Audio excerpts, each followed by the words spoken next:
जानवर नहीं है, ये कॉस्मिक जस्टिस के मैनिफेस्टेशन है। यम मौत के देवता के एजेंट हैं। उनका उद्देश्य पापी सोलों को टॉर्मेंट करना है, उन्हें गंदे लिक्विड के नीचे ड्रैगना और उन्हें अकल्पनीय पीड़ा देनी। यह भयानक इकोसिस्टम यह सुनिश्चित करता है कि क्रॉसिंग अपने आप में एक सजा है, डिवाइन और मोरल कानूनों के उल्लंघन में जी गई लाइफ का सीधा परिणाम। वैतरणी का इंपॉर्टेंस इसके फिजिकल हॉरर से भी रिमेम्ब्रेंसा है। यह अलग अलग स्टेट्स के बीच ट्रांजिशन का एक गहरा सिंबल है। यह फिजिकल वर्ल्ड और उससे जुड़े अटैचमेंट्स को पूरी तरह से लीवना दिखाता है। नदी को पार करना आत्मा के अपने मीनिंगली आइडेंटिटी को लीवने और अपने एक्चुअली नेचर का सामना करने का सिंबल है, सभी सानिसेंसिक संपत्ति और स्टेटस से मुक्त होकर। यह एब्सोल्यूट ट्रुथ की जगह है, जहां किसी का कर्म ही एकमात्र करेंसी है।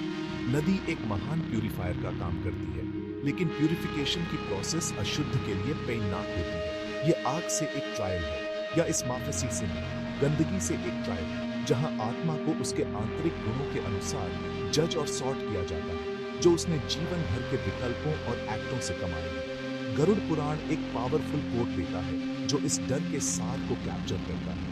वैतरणी नदी दुरत्या पापिला में, जिसका अर्थ है वैतरणी नदी पापियों के लिए पार करना बहुत मुश्किल है। ये सिंपल लाइन इस माइथोलॉजिकल फीचर के कोर प्रिंसिपल को कैप्सुलेट करती है। ये सभी के लिए एक बाधा नहीं है, बल्कि उन लोगों के लिए एक स्पेसिफिक टारगेटेड चैलेंज है जिन्होंने नेगेटिव कर्म जमा किए हैं। धार्मिक लोगों के लिए नदी बदल सकती है, या उन्हें शांतिपूर्वक पार करने का साधन मिल सकता है, लेकिन पापी के लिए यह उनके कर्मों का एक गंभीर और भयानक प्रमाण है, उस इम्प्योरता का एक काला प्रतिबिंब जो उन्होंने पृथ्वी पर अपने समय के दौरान अपने हार्टों में रखी थी।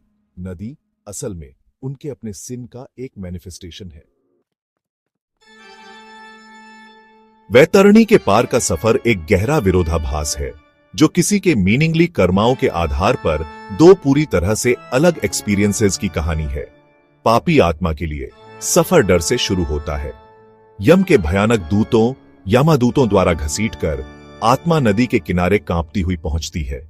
वहां कोई बोट नहीं, कोई पुल नहीं, कोई गाइड नहीं। यमादूत आत्मा को बेरहमी से गंदे चिपचिपे प्रवाह में धकेल देते हैं। जिस पल आत्मा नदी को छूती है, यातना शुरू हो जाती है।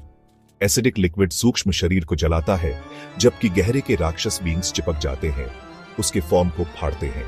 आत्मा को नीचे खींच लिया जाता है, उसे गंदा मिश्रण निगलने पर मजबूर किया जाता है, और फिर ऊपर आती है, केवल ऊपर से वल्चर्सों द्वारा हफेचेसा करने के लिए। यह पीड़ा का चक्र लगातार चलता रहता है, एक भयानक परीक्षा जो हमेशा के लिए महसूस हो सकता है। इसके बिल्कुल उलट मेरिटात्मा का एक्सपीरियंस है। जब एक धार्मिक व्यक्ति जिसने धर्म, करुणा